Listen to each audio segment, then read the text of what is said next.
one of those video series we put out last year was called MisQuoting Ehrman. Came out late last year. That was an interesting series because I didn't go into it intending to publish what I did. So I wanted to read Ehrman's book cover to cover, MisQuoting Jesus. This is the big one that he's known for. He's written a number of other books, but MisQuoting Jesus. Yeah, real quick, Bart Ehrman. Right, Bart Ehrman is like New Testament scholar, UNC Chapel Hill. I think he's like dean of New Testament, or I don't know, something like that. He's pretty high up, like really well-known scholar in the New Testament world. But he's also a Christian. Yeah, an ex-evangelical, calls himself an agnostic. Yeah. So very interesting. He is the Darth Vader of the story, right? He sort of has like an Anakin Skywalker.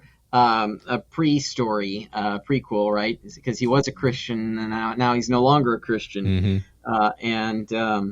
So he's sort of the enemy. And for many people, he's like enemy number one, or he's like the boogeyman. Because he's popular. Because he's written popular books that get out there to the pop culture. Right. Yeah. Right. He's influential, so his ideas do impact people. And so this book, was influential and impactful for people. So I wanted to read it cover to cover because I had heard about Ehrman's views and positions. I had listened to lectures and talks and slides that included some of his material. So I wanted to see for myself. Okay. Well, as I was reading the book, I realized that what a number of Christian New Testament scholars, evangelical New Testament scholars, had said about Ehrman and his positions were not accurately reflected in the book.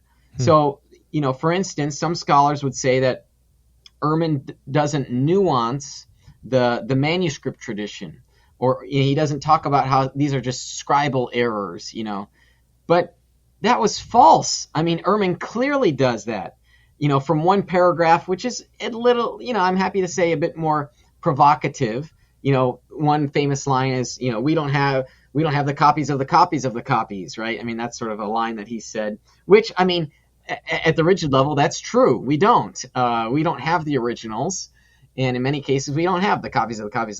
But to only take that in isolation, right, is the problem. Because in the very next paragraph, Ehrman says sometimes the vast majority of these mistakes are pointless, meaningless. It means nothing. So, and in a debate with Dan Wallace, I'd have to go back check my notes. I believe Ehrman grants that less than 1% of the textual variants are meaningful and significant, something like that. I'd have to check my notes again, but that it's just a minuscule small number. At any rate, but the Christian apologists don't say that Ehrman makes that distinction. So, basically I did this video series, a 6-part video series, calling for a bit of fairness for Ehrman, because Christian apologists, we're supposed to be the truth defenders, and we haven't defended the truth of Ehrman's position, at least as it was written in the book at that time. So I'm gonna say this, because I'm not gonna ask you and put you on the spot. So I'm gonna say this. I'll put myself on the hot seat. I believe, okay, this is just me. Maybe I'm wrong. Okay, maybe I'm a little bit too pessimistic here, but I believe that even Christians, good-hearted Christians, we get lazy and we don't go to the original sources, and we end up like, if I know you and I like you and I trust you, right? You say something, sometimes I'm like, well, I'm just going to take that, and then I can repeat that. Right? Because you're a trusted source. But it's like, you can't always do that, especially if you're going to start speaking. It's one thing for me to listen to your lecture and be like, okay, I'm going to kind of take that. I think he does good work. I'm going to take that, and that's kind of like what I believe until I hear something otherwise. But then if I'm going to start going out and teaching something, I need to make sure that I can actually back it up with the original sources, and not, well, I heard it through somebody who heard it through somebody who actually said they read the book. Yeah, right. Exactly. Yeah, no, that's fair. I'm happy to agree with what you said there.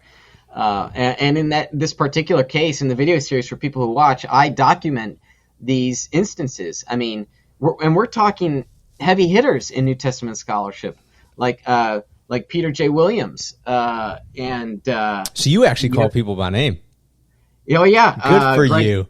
Greg Kokel does it, and Nick Perrin, who's now the president of TEDS in the northern suburbs of Chicago. So, I mean, I do call these folks out by name because they are professionals. They publish, they put their name to it, and I think that's fair game. Good for you. And also, I mean, I don't want to speak vaguely. there are some people who speak vaguely, and all of a sudden you're creating fictional straw men who don't even exist. So that's one of my pet peeves, because people are attacking things that don't exist.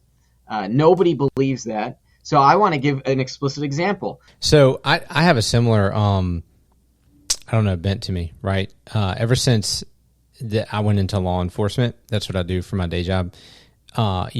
This idea of needing to actually establish the evidence for yourself to be able to present a case, right? It's become big to me.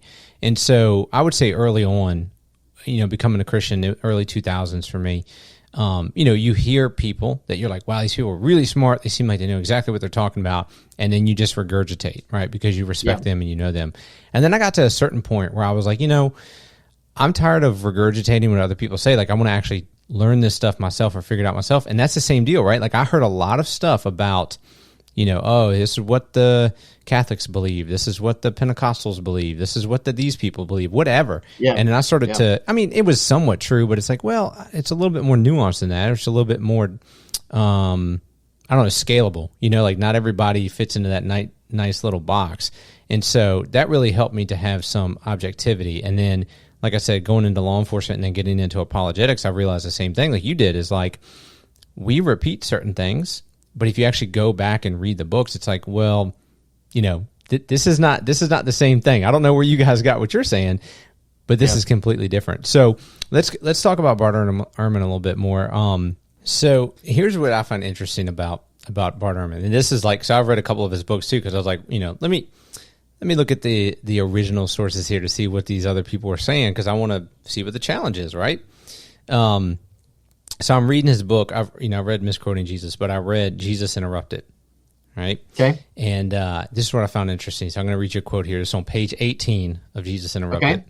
Okay. He's talking about his history of going through grad school and getting his PhD and kind of coming to terms with, the historical critical method and learning all these, problems, so-called problems with the Bible, and what it did to him internally and his classmates. He said, historical critical approaches to the Bible came to many of them, talking about his classmates, as a shock in seminary, but their faith withstood the shock. In my case, historical criticism led me to question my faith, not just its superficial aspects, but its very heart.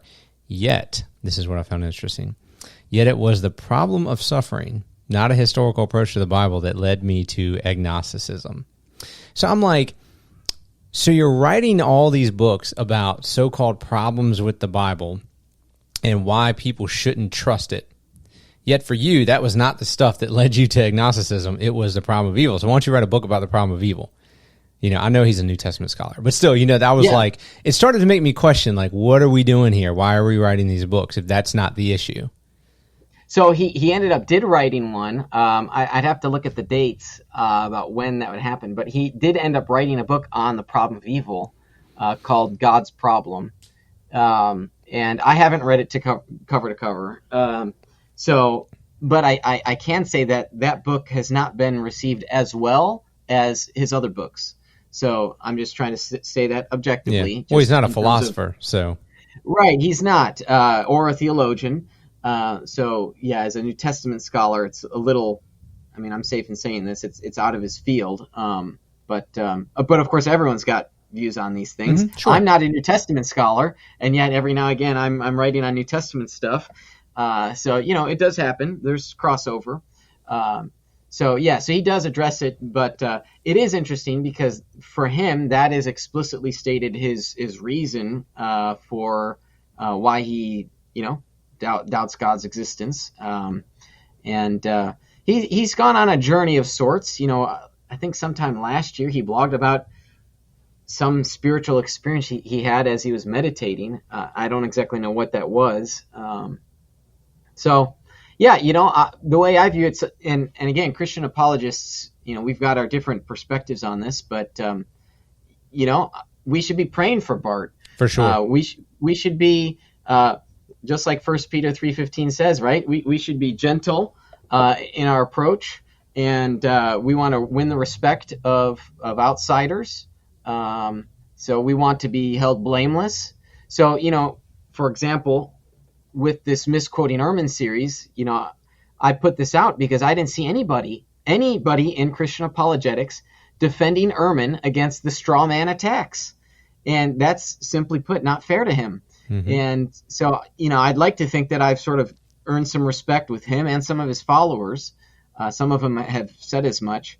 Of course, I'm not going to say things just to please them, just to win their respect. But I saw a need here and thought, it's worth putting this out. I had a couple people advise me not to do it. Why? But I think because I'm defending Darth Vader, right? I'm defending the guy who's leading Christians astray. No, you're defending truth. Well, right. So some people, they view this as potentially hurting my reputation. And, for me, I'm just kind of like so what? I mean, I'd rather be known for the guy who's going to seek the truth and defend the truth instead of someone who's just going to, live in church culture where you can't talk about some issues and others. I mean,